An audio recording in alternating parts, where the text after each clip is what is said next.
Hello, and welcome to Western Civ, episode 237, A Gentlemanly Pirate. Last time, I introduced Hernan Cortes.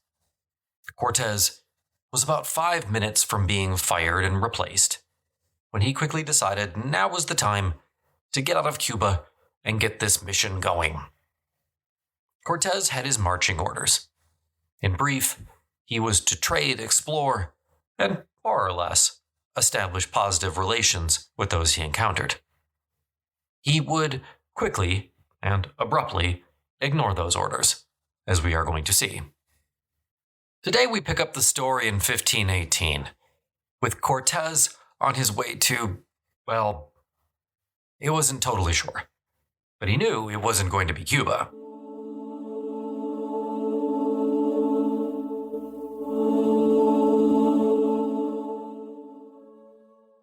Cortes left Cuba with 6 ships, and way too little by way of rations. He had to stop at a small port in Cuba briefly just to get enough cassava bread, around 1,000 rations, so that he could make it to Mexico. He also picked up several members of Grivala's crew. Cortes now knew that Grivala's expedition had not been an abject failure. While Grivala had not accomplished everything Governor Velasquez had wanted him to, at the very least, he had gone and come back. He also returned with many beautiful gold and silver objects. Mexico, it seemed, was a rich kingdom. Back in Cuba, Velasquez now was determined to bring Cortes's expedition to an immediate halt. If there was gold and silver in Mexico, then he wanted it for himself. When Cortes was compelled to stop in Havana, then just a small city, Velasquez nearly had him. Cortes flourished his banner and marching orders, some of which were fraudulent, in the hopes that more adventurers might join in. Only 2 or 3 men did. By and large, Havana was loyal to Velasquez. Velasquez, though, seemed close to forgiving Cortes at this point. In early December 1518, 2 weeks after he had left Santiago, a man came to see Velasquez and asked him about joining Cortes. Velasquez responded, quote, "I do not know what Cortes's intentions really are towards me. But they must be bad, because he has spent everything that he had and is in debt. He has taken my officials into his service as if he were one of the lords of Spain. In spite of that, I wish you would go with him. It is not 15 days since he left this port, and you will soon catch up with him. I will help you, and 1 or 2 others who also want to go with him." End quote. And I think the truth is actually buried there within that statement from Velasquez. The fact of the matter is, Cortes was already on the move. If Velasquez stopped him now, then Velasquez would lose his investment. Now, there's been a lot of debate about how Cortes paid for his expedition. Cortes claimed he paid for 2/3 of it himself. As we have seen, he did take out some rather large loans to finance the lot. Most historians, however, believe Cortes and Velasquez split the cost. The expedition, like most in those times, was an adventure of private enterprise. This was an extension, essentially, of medieval crown policy. The crown gives permission to the governor, who gives permission to an adventurer, who, by and large, finances it himself. The crown gets a fifth with none of the risk. Those who volunteer for this kind of journey, and this journey in specific, did so because they hoped to make their fortunes. There were 5 pilots aboard, and these were paid for by Cortes. We do know that. Crucially, Cortes was sure to get the same pilots as Corboda and Grijalva, so that they would have a sense of where they were going. It is important to note, though, that even though this is a private enterprise, once you sign up for an expedition like this, you essentially join a private army. You have to follow orders, just like in the military, on pain of death. Cortes held a muster of his expedition just short of the extreme west point of Cuba. He now had 11 ships, but only 4 of any substance. All of the bigger ships having been built in Spain. He had around 530 Europeans, most but not all Spaniards. 30 were crossbowmen, 12 had arquebuses, the most primitive firearm available at the time. He had 14 pieces of artillery, of the same type that Grivala had. Interestingly, he only had about 50 sailors. About a third of his expedition in total was born in Spain. Governor Velazquez had ordered that no Indians be taken aboard the expedition. Despite this, Cortes took several hundred Cuban Indians with him, including some women and several African slaves. Some of these Cuban Indians were essential because they were going to act as translators, though, as we will see, the idea that everyone in the Caribbean and Mesoamerica speaks the same language will prove false. The major innovation of Cortes's voyage was horses. He brought horses. It's interesting to think that no one before Cortes had considered this idea. Then again, I guess if the notion is that you are exploring the coast, then you don't need horses. Obviously, it should go without saying that these 16 horses would prove instrumental in what is to come. He also brought dogs, probably Irish wolfhounds. Dogs were quite commonly used in battle at the time. Henry VIII, for example, sent 400 mastiffs to aid Charles V against the French. And we know from the sources, the dogs positively terrified the Mexica. Most of the young men who signed up to go with Cortes were just that, young.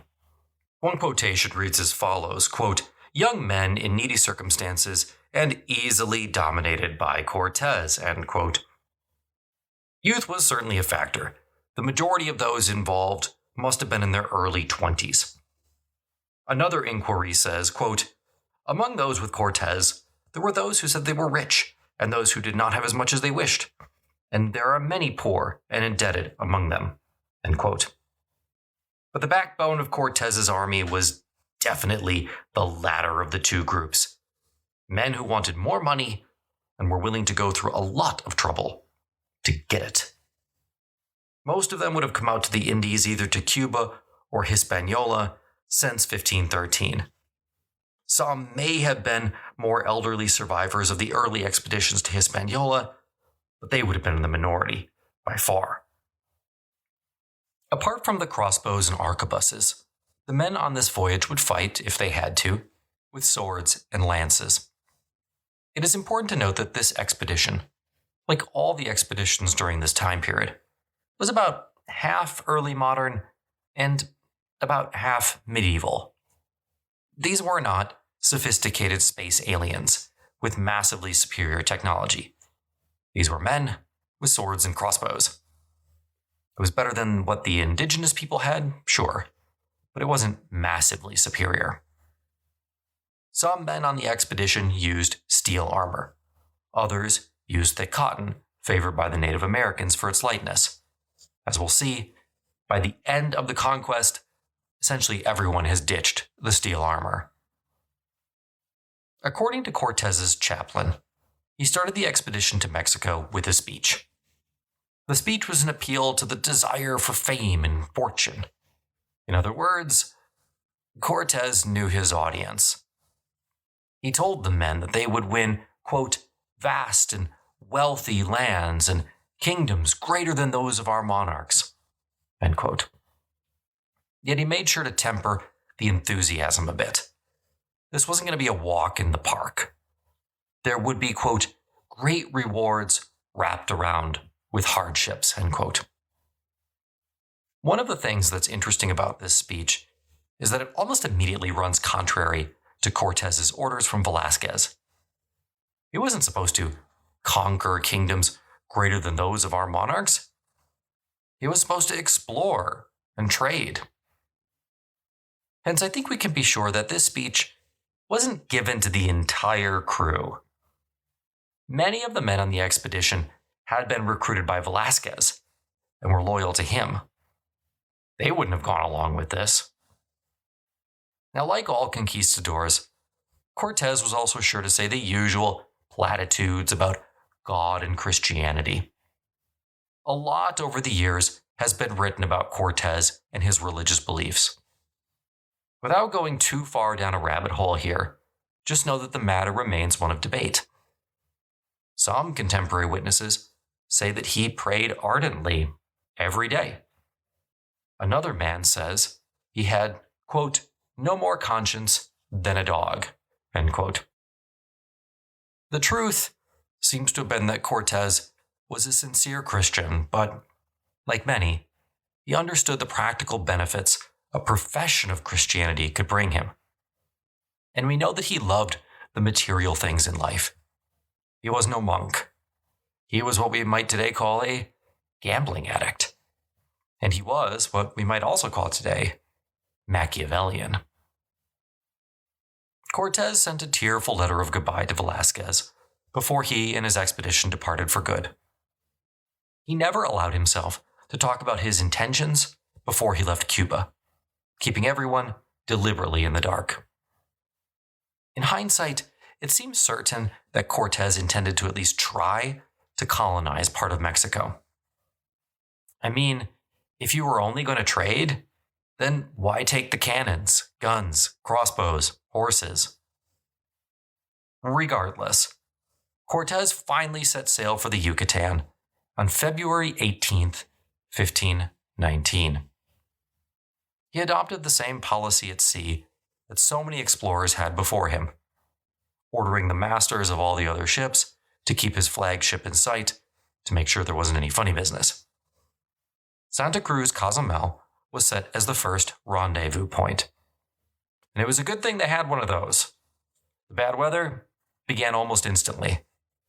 The ships were separated during the first night at sea. At dawn the next day, Cortes found that he was short 5 ships. Cortes reached Cozumel and found several of these ships had beaten him to the muster point. When Cortes landed, he found, like Grivala before him, that the natives just fled into the jungle. It took about 2 full days, but finally, 9 of the 10 ships Cortes left Cuba with arrived. Having landed at Cozumel, Cortes himself wanted to go look at some of the Indian villages. Perhaps a third of his men had been to the island with Grivala, but for himself, the giant temple with a sanctuary on the top was a novelty. So were all the different fruits and vegetables, all kinds of new seabirds, things that he'd never seen. They also witnessed something that we don't get to see nowadays: Mayan books. These books were beautifully painted. They were picture scenes made from bark, smeared with bitumen, and stretched onto sheets several feet long. They probably seemed a lot closer to old-fashioned illuminated manuscripts of Europe, to the new printed works with which Cortes' generation was becoming familiar. And it's so disappointing that we don't have them today. Cortes was so friendly that the Maya of Cozumel listened to him with attention, even as he railed and railed against human sacrifices. At one point, he interrupted an indigenous service and insisted that the locals break their idols then and there. This action, he assured them, would both ensure good harvests and be good for their eternal souls. This marks the first time that Cortes had tried his hands at giving a sermon. It was a very successful beginning to what would become for him a really important activity. He was probably advised as to what to say by one of the monks who was along with him.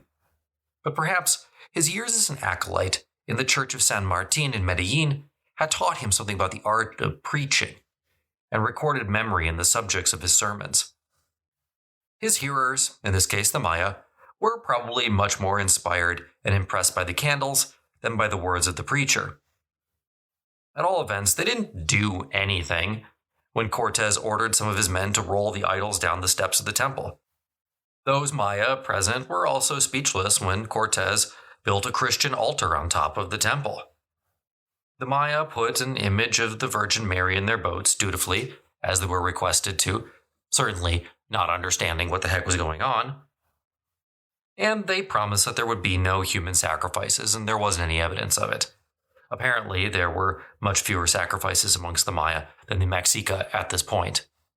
All in all, what Cortes saw in the Maya of Cozumel confirmed what he had heard from other explorers, namely, that these Indian civilization was superior to those in Hispaniola and Cuba, and by and large relations between the Maya and the Spanish were good. The Maya themselves seemed fairly impressed with Europeans. They were not, however, shown the horses. Cortes kept his secret weapon on the boat. From there they made their way first to the other small island, the Isla de Mujeres, named by Cordoba. Cortes had gone there only to see the place, but had to stop when one of the important supply ships sprung a leak. It had on board most of the bread brought from Cuba, so Cortes decided to go back to Cozumel and mend the vessel there. Several days passed in the repair of the ship. They took on water again, and on March the 12th, 1519, they were ready. All the expedition re-embarked, except for Cortes and about 10 other men. These commanders stood on the shore waiting for the little boats to take them to their ships. Then came a contrary wind, which delayed them again, so they had to spend yet another night on the island. Cortes then gave the order to sail. Again, after him, he admonished all the natives once more about the importance of converting to Christianity in order to save their eternal souls. From Cozumel, the ships returned to the Isla de Mujeres to take on fresh water once more. Then they continued down the Yucatan to the mouth of the river Usmatina. Here, Cortes stopped again. According to his personal logbook, he did so in order to take on food and water. But seeing as how he had just stopped for both, it seems much more likely he was looking for gold. At the mouth of the river, Cortes came upon a settlement of Maya. In the morning, the Maya brought 8 turkeys and enough corn for 10 people. They told the Spanish, however, that they needed to leave. Cortes refused and said that he hadn't brought enough food. He would also like a basket full of gold. The natives replied that they wished for neither war nor trade. They didn't have any more gold, and if the Castilians did not leave, then they would be killed. They promised they would bring a little bit more food the next day, but that was it. If Cortes needed water, then he could take it from the river. 3 more days passed. The Spanish remained in their boats on the river. Cortes brought out yet more men from the anchored fleet. At some point in all this, he goes ahead and reads the requerimiento. Then, on the 4th morning, the natives came again, bringing more turkeys and enough more corn for 10 more people. Cortes repeated that he wanted to visit the town. He also said he wanted more food. The natives said that they'd think about it. But the ensuing night, they evacuated all their families and much property. And that evening, they brought all the soldiers into town. Quote, "All that night," said one on board, "they kept a good guard, with men watching, with many fires and horns." End quote. The next day, the Maya brought a little bit more food, but insisted that they couldn't bring any more, since the people had left town out of fear of both the strangers and the large ships. Some of Cortes's men set out to try to find provisions, but they were surrounded in the town and returned in disorder. At this point, things were getting pretty tense. And here's where Cortes made one of his few mistakes. Even though he was desperately outnumbered, he decided to go ahead and read a statement demanding an acceptance of the supremacy of the King of Spain. The action didn't have the consequences he thought it was going to. The Maya immediately attacked with bows and arrows and stones flung from their slings. They also walked knee-deep into the river in order to attack the conquistadors' boats. At this, Cortes put ashore some of his cannon as well as most of his men. As the sun was setting, the Spanish fired cannon at the natives, who were naturally frightened, but they rallied. Again, the conquistadors are badly outnumbered. A battle ensued, this being the first battle that Hernan Cortes has fought as a conquistador. The natives continued to shoot arrows and fling spears. They also used swords with brittle obsidian blades. They were probably a lot more experienced in war than Cortes's expeditionaries, few of whom had ever fought a real battle, at least not a battle of this many people.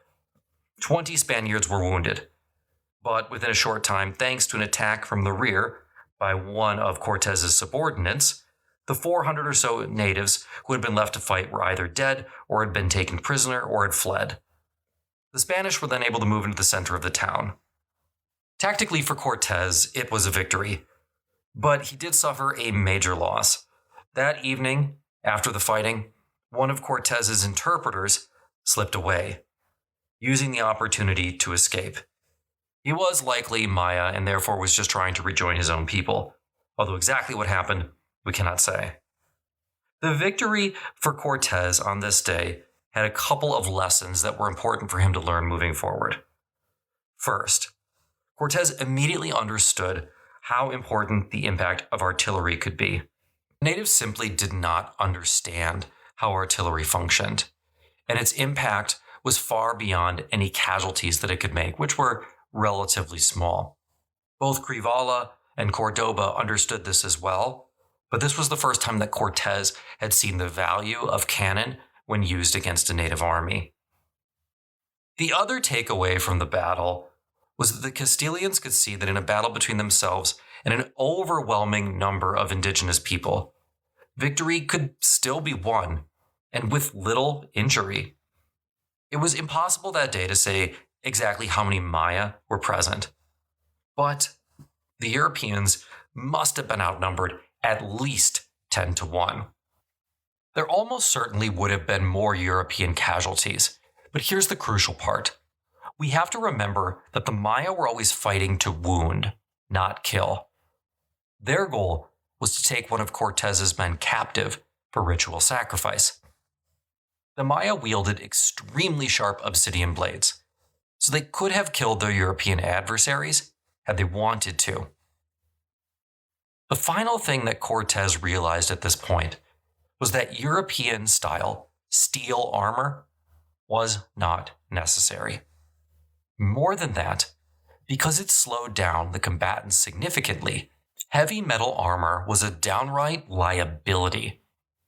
Because the Maya used obsidian blades to wound, generally as slashing weapons, all the Europeans needed was light woven cotton armor to deflect the blows. The day after the battle on March 25th, Cortes had the prisoners brought before him. He said that what had happened had been the Maya's fault, because he had come with peaceful intentions.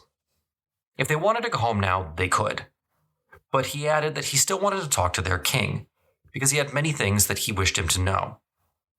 The prisoners left, and at this point, the Europeans realized that the Maya were doing little but reassembling for another attack. In consequence, Cortes sent out small forces of reconnaissance in all directions around the town. They brought back, as prisoners, all the natives that they could find. Cortes promised to treat them peacefully as brothers if they would just lay down their arms. The following morning, 20 Indian leaders came. They greeted Cortes in the traditional manner. Their lord then asked them to beg Cortes not to burn down the town, and to tell him that they would bring him food. Cortes said that he had come there intending to do good. After all, he knew the truth of the many great mysteries about which he was convinced they'd be pleased to hear. Of course, what he means is Christianity. Another day passed. The Maya returned with some fruit and nothing else. They apologized profusely but said that there was no more food. Cortes, however, believed that he had just the supreme advantage at this point, and he wasn't going anywhere. He thought that they had gold, and he wasn't leaving until they gave it to him. So the next day, fighting began again. In the meantime, Cortes sent some wounded men back to the ships, and it brought out the rest of his army, and, for the first time, most of the horses. The Spanish found themselves in the fields fighting 5 large Maya squadrons, and the ditches dug for irrigation made it very difficult to fight. Neither the crossbowmen nor the arquebuses had much effect. Even when the artillery was brought up, it didn't work. The Indians seemed to be learning quickly how to conquer their fear of it. But this is where the horses come into play, because the horses were another matter. This time, the Maya reacted as though actual fire-breathing dragons had come out onto the battlefield. One successful Spanish mounted warrior caused almost as much trouble to the Maya squadrons as did all of the other soldiers combined. They apparently thought one of them was a centaur. Once Cortes deployed his horsemen, the battle was over. Despite everything, the Spaniards still had not suffered one single casualty, even though in 2 repeated battles now, they had been outnumbered over 2 to 1. Even if 60 were wounded, some badly, another 100 were temporarily put out of action by the heat. But the natives lost 220 killed, and it may have even been more, Some estimates are as high as 800. So that's 800 potential casualties, or at the least 200 potential casualties, with none for Cortes and his men. Plus, on top of it, Cortes took a substantial number of important Maya hostages. To these captured Mayans, Cortes put 3 questions. Number 1, where were the silver and gold mines? Number 2, why had they acted more hostile toward him than they had towards Grivala? And number 3, why had so many of them fled from so few Europeans? Essentially, the Mayan response to the first one and the second one was that everything was just kind of lost in translation. They reacted the way they did because they didn't understand Cortes's translators. True? Well, we'll never know. But it is plausible. According to Cortes, for example, after he explained to the Maya what it meant to be vassals of the King of Castile, they responded enthusiastically. At least, according to Cortes. Cortes ultimately allowed the Maya to return to their villages, with the promise, of course, that they wouldn't engage in any further human sacrifice. No word as to whether or not they kept their promise. The Europeans spent about 3 weeks in the town of Ponchahan on the Tabasco River, christening a new town, which was soon forgotten. There was one final benefit gained from the battle and the time in the region. A group of women was given by the chief to Cortes, and amongst them was a girl who knew how to speak both Maya and Natal, the language of the Mexican Empire. This knowledge enabled her to communicate first in Natal with the Mexica, and then in Maya with someone on board who actually spoke Maya and Castilian. So through 2 translators now, Cortes would have the ability to communicate, I'm not going to say seamlessly, but much better than before, with the Mexica that he was about to encounter. It made possible a kind of communication on a very different level from that which characterized discussions using previous translators. The interpreter's original name was Malinali, also the name of the 12th Mexican month. Cortes changed it to Marina. Marina spoke a dialect of Natal, spoken in the southern regions of the Mexica Empire. It would have significant differences from the dialect spoken in Tenochtitlan, but still, it was a major improvement. Cortes and his expedition sailed on, reaching the mouth of the river Choctapan on April the 20th, 1519. Today, this is in the Mexican state of Veracruz. Cortes had now firmly moved from Mayan to Mexican territory. Of course, he did not know that yet. Here, Cortes visited another island Grivala stopped at. There, Cortes met with a Mexica official, though probably only a regional steward. He wanted to know what the European purpose was in coming to their lands. Cortes explained that he wanted to speak to their governor. The following day, which actually was Good Friday, having received neither approval nor hostility from the natives, Cortes and about 200 Spaniards set off in boats for the mainland. They took with them horses, artillery, Cuban servants, and a few dogs. Cortes met with the chiefs of the tribe on land and gave them a series of presents, mostly textiles. The next day, Easter Saturday, one of Montezuma's emissaries arrived with an elaborate train of servants. This was a dramatic moment. Cortes was about to meet the servant of the greatest monarchy in all the Americas. It was the first real cultural exchange. But there wasn't a special celebration. Apparently, it was just one of Montezuma's slave servants who had been sent to the coast to report what was going on. He brought just enough food for the entire expedition for several days, as well as some jewels. Then on Easter Sunday, the chief steward came to see Cortes. He brought a large number of men with him and presented Cortes with several large jewels and precious feathers. Cortes gave him some glass beads and some other junk. Pleased, The steward ordered his men to construct huts for the Europeans on the shore. It would soon be the rainy season. But there was something more subtle going on here. Remember, Montezuma's orders were to stall and delay the foreigners. Hence, building these huts was not only a kindness, but also a useful delay tactic. After all, these huts might encourage the Europeans to stay there, which is precisely what Montezuma wanted. Cortes then wanted to make it clear that he was there for religious purposes as well, and he asked his priests to hold a solemn mass after putting up a cross on the sand. The different Mexica looked on with interest. They were confused. Why should these extraordinary men humble themselves before two interlocking pieces of wood? The cross, explained Cortes, was sort of an example. It showed that he was property of a different lord, in this case the ruler of the King of Spain and of the Christian God. Cortes then went on to explain a little bit more. He said that he was an ambassador of his king, which was a skillful tactic even if it was unjustified. Mexica, after all, usually respected diplomats. As he was this ambassador, Cortes continued, he was wondering and thinking about asking the Mexican stewards, well, where was Montezuma? When would he be able to see him? Of course, the Mexican steward replied that Montezuma was no less of a king than Cortes's monarch, but that he, the steward, was too a great lord served by lesser lords.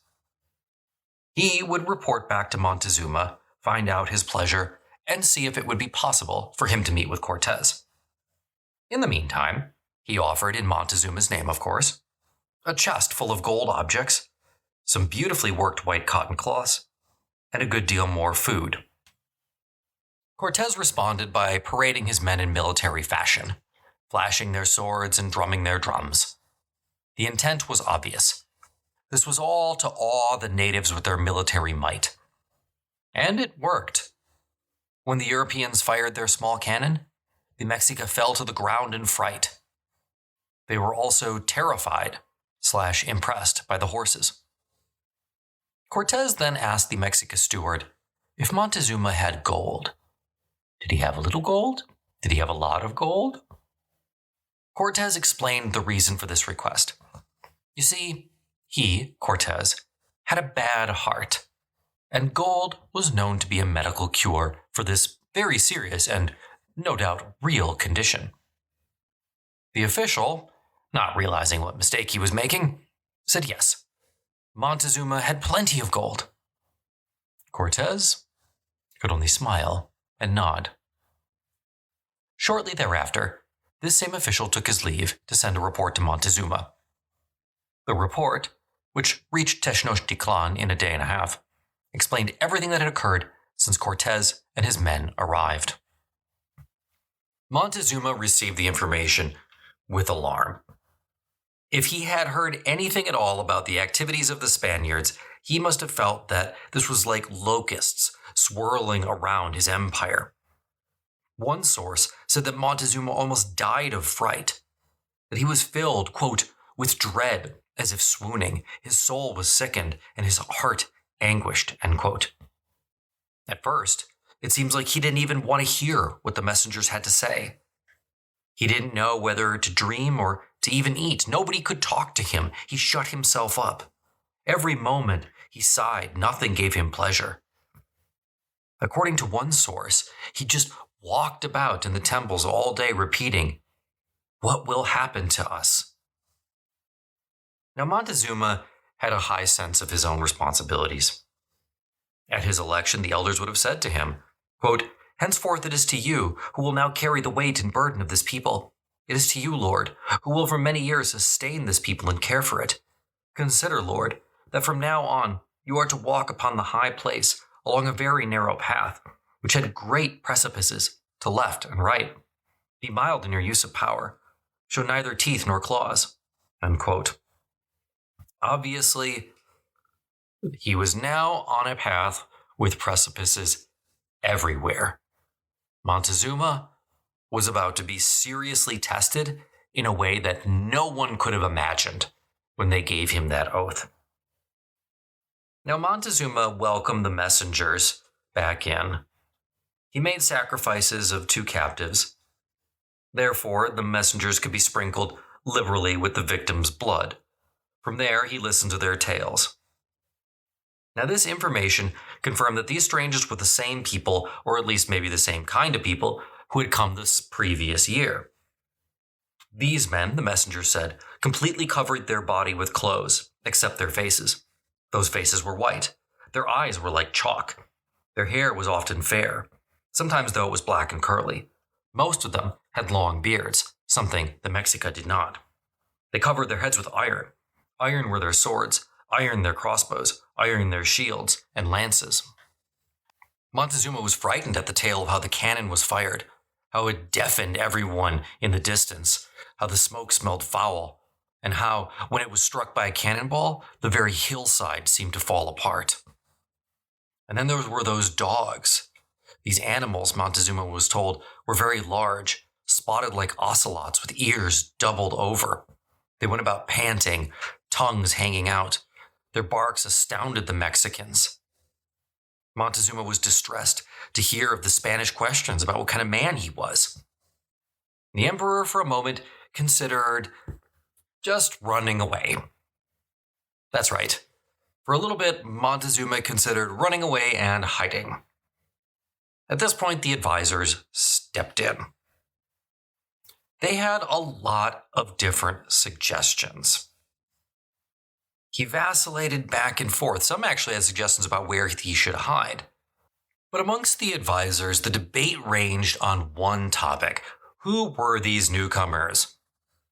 Montezuma had to entertain at least 4 possibilities. The first was that they were just a new group of invaders. This was certainly possible, and actually, there were many among the advisors who thought that this was just the case. These were simply men who had come to take what they had. The second possibility, equally probable amongst many of the same individuals, was that these newcomers were what they said they were. They were ambassadors of a new great lord from far away, that they had come to trade, observe, and preach. And then there was a third suggestion. Some believed that Cortes and his companions were sent from heaven, that they were immortal, that they were gods.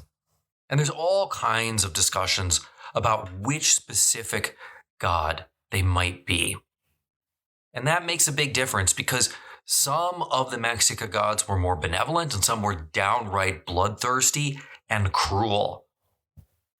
And that gets into the question of this fourth quasi-possibility, and that is, are the Europeans sort of the long-lost rulers? Are they the long-lost ancestors of the Mexica?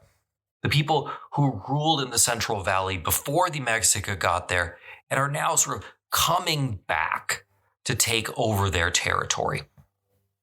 There's a lot of evidence to suggest that this is what they thought.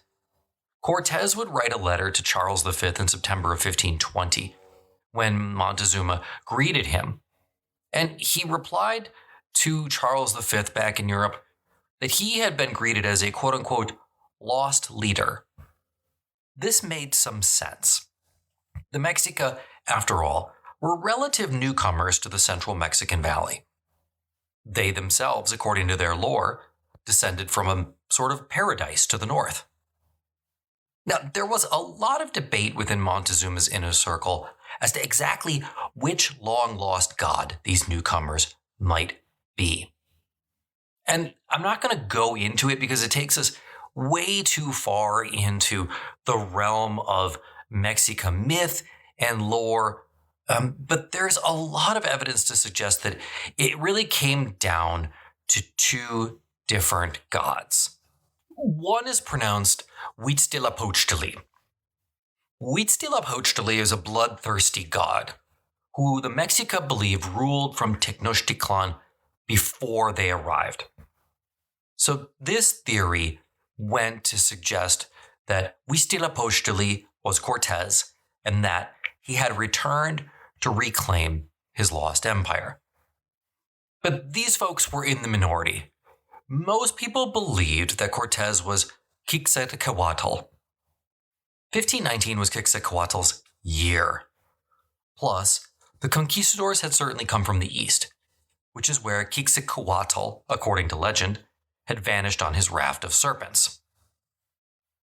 Now, I don't want to make it sound like this was everybody in Montezuma's entourage.